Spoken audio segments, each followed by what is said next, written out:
Hello my dear friends, हम पढ़ने जा रहे हैं प्रतिशत, जिसके अंदर हम पढ़ेंगे आज पार्ट थर्ड, जिसके अंदर हम समझेंगे चुनाव से संबंधित सवाल जो कि एग्जाम के अंदर पूछे जाते हैं। हमें यहाँ पर दिया गया है दो प्रत्याशियों के बीच हुए एक चुनाव में कुल डाले गए मतों के 60% मत प्राप्त करके एक प्रत्याशी 14,000 मतों से विजयी हुआ।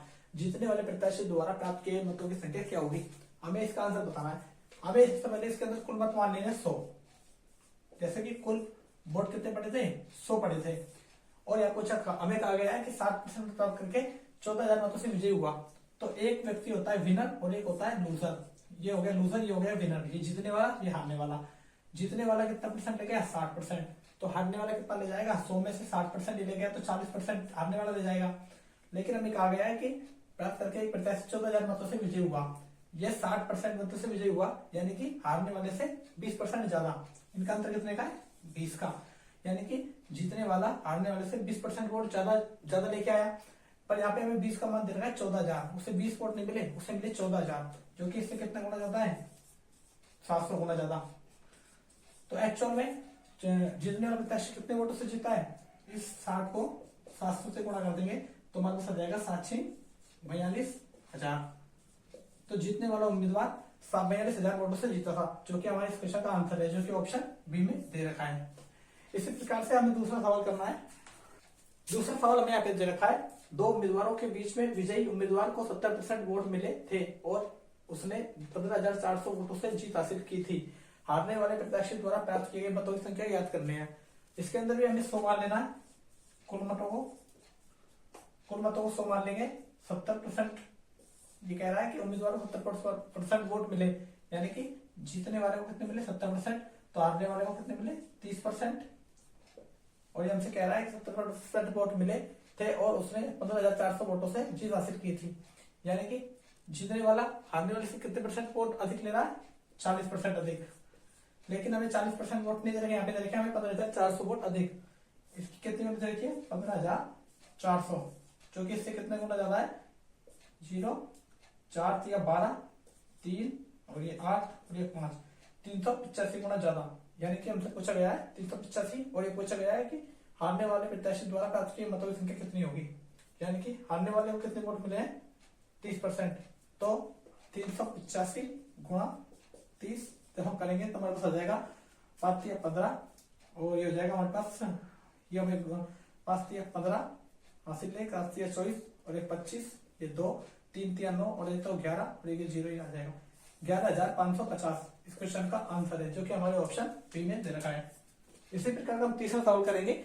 अभी देखो हम करने जा रहे हैं तीसरा क्वेश्चन। हमें यहाँ पे दे रखा है कि किसी चुनाव में 8% मतदाताओं ने अपने मत नहीं डाले। इस चुनाव में केवल 2 ही प्रत्याशी थे। जीतने वाले प्रत्याशी ने कुल मतों के 48% मत प्राप्त कर 1100 मतों से चुनाव में दूसरे प्रत्याशी को हरा दिया। चुनाव में कुल कितने वोट पड़े, मतलब चुनाव में कुल कितने मत थे। यानी कि हमें वही 100 मानना है। टोटल वोट कितने थे, 100। इसमें से 8% ने वोट नहीं दिया, ये जगह हमें 8% वोट नहीं दिया, यानी कि तो फिर दिया कितनों ने, 92% ने। अब जो हार और जीत होगी वो केवल इस 92 के ऊपर होगी, ना कि इसके ऊपर, क्योंकि 8% ने तो वोट दिए नहीं, तो 92% पर होगी, जिसमें से 48% वोट एक जना विनर जीत गया और बाकी के 44% वोट ये लूजर जीत गया। अब जो जीतने वाला है वो हारने वाले से 4 वोट अधिक लेके गया। जीतने वाला हारने वाले से 4 वोट अधिक लेके आया, लेकिन 4 की वैल्यू हमें यहाँ पे दे रखी है 1100, जो कि इससे कितने गुना ज्यादा है, 4 दूनी 8 और 3, 4 5 4 6 24, 4 7 28, ये 7 और ये 5, 275 गुना ज्यादा। तो हमें टोटल पूछना में कितने वोट माने थे, 100। तो हमारे पास आ जाएगा 275 गुणा 100 करेंगे तो हमारे पास आ जाएगा 27,500। तो इस टोटल चुनाव के अंदर केवल कुल चुनाव में कुल कितने मत थे, तो 27,500 इसके अंदर पूरे वोट थे, जो कि हमारे ऑप्शन डी के अंदर दे रखा है, जो कि हमारे इसका आंसर है। अब हम चौथा सवाल देखेंगे। इसको हम करने जा रहे हैं चौथा क्वेश्चन। हमें यहाँ पे लिखा है कि एक चुनाव में 3 प्रत्याशियों ने चुनाव लड़ा। पहले प्रत्याशी को 40% और दूसरे को 36% मत मिले। यदि मतों की कुल संख्या 36,000 थी तो तीसरे प्रत्याशी को कितने मत मिले। अब इसके अंदर कुछ नहीं करना है, इस सवाल को सीधे तरीके से कर देंगे। जैसे कि ये हो गया फर्स्ट, ये हो गया सेकंड और ये हो गया थर्ड उम्मीदवार। फर्स्ट उम्मीदवार को कितने मिले, 40% और सेकंड को मिले 36%। इन दोनों टोटल कितने वोट मिले, 76%।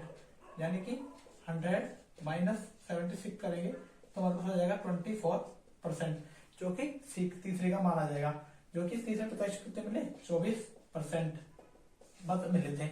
अब हमें दे रखा 36,000, तो हम इस 36,000 का निकाल देंगे 24%, नीचे 100, ये 0 से ये 0 जाएगी और हम यहाँ पे कर देंगे 36 गुणा में 24, 0 बाद में ले लेंगे, 6 चौका 24, हासिल 2, 4 3 12 तो 14, 1 गुणा 6 दूनी 12, ये हासिल 1, 3 दूनी 6 और 1 7, ये 4 आ जाएगा, ये 6 हो जाएगा, ये 8 हो जाएगा और 0 हमने जो ऊपर छोड़ा था ये आ जाएगा।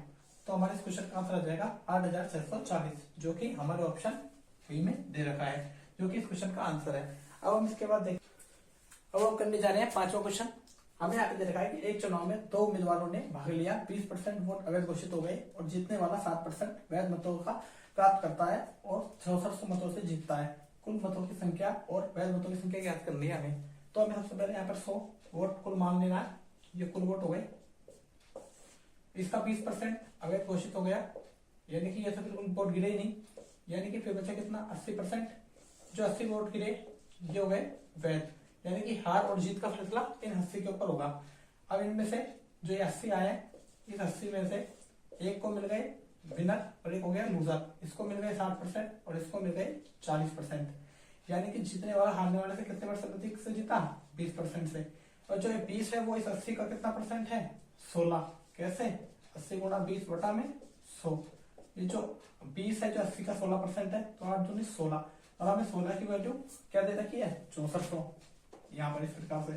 तो 6400 कितना गुना ज्यादा है 400 गुना ज्यादा। हमसे पूछा गया कुल मत कितने हैं, पूछा गया कि कुल मतों की संख्या कितनी है, हमने कुल मत कितने माने थे 100, तो कुल मत कितने माने थे 100, तो इस 400 को इस 100 से गुणा करेंगे तो हमारे पास आ जाएंगे 40,000, यानी कि कुल मतों की संख्या होगी 40,000, जो कि ऑप्शन ए में दे रखा है। इसी के अंदर हमसे पूछा गया है कि कुल मतों की संख्या और वैध मतों की, हमसे पूछा गया है कुल मतों की संख्या जो होगी 40,000 और हमसे पूछा गया है कि वैध मतों की संख्या क्या होगी, तो वैध मतों की संख्या में क्या दे रखी है हमें 80, इस 80 को इस 400 से गुणा करेंगे तो हमारे पास आ जाएगा 832,000, तो यहाँ पर वैध मतों की संख्या आ जाएगी 32,000, जो कि इस क्वेश्चन का आंसर है। अब हम इसके बाद छठा क्वेश्चन करेंगे। अब हम करने जा रहे हैं छठा सवाल।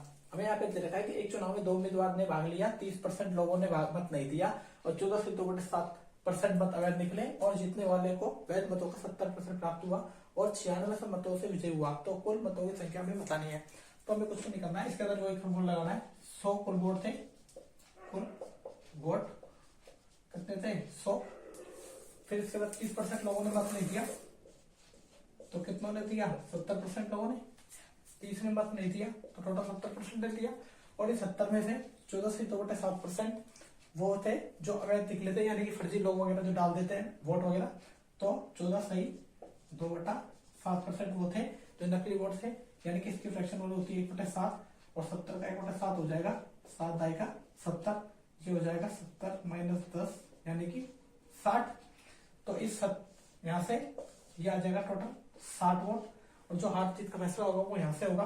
60 में से एक था विनर और एक था लूजर, ये था विनर ये था लूजर, तो इसको मिले कितने परसेंट वोट 70% प्राप्त हुआ, तो इसको कितना होगा 100 में 70 जाएंगे तो 30, यानी 70% इसको मिला, तो 30% हारने वाले को मिलेगा, लेकिन जो जीतने वाला है वो हारने वाले से कितने परसेंट अधिक वोट लेके आया 40%, और जो 40% है वो इस साइड का कितना परसेंट है 24%, कैसे जैसे कि इस 60 का 40% निकालेंगे हम ऐसे 0 से 0 यानी कि 24, जो ये 60 है जो ये 40 है वो 60 का 24% है, यानी कि ये 24% है इसकी वैल्यू हमने देखी यहाँ पर 9600, इससे कितने गुना ज्यादा 400 गुना ज्यादा।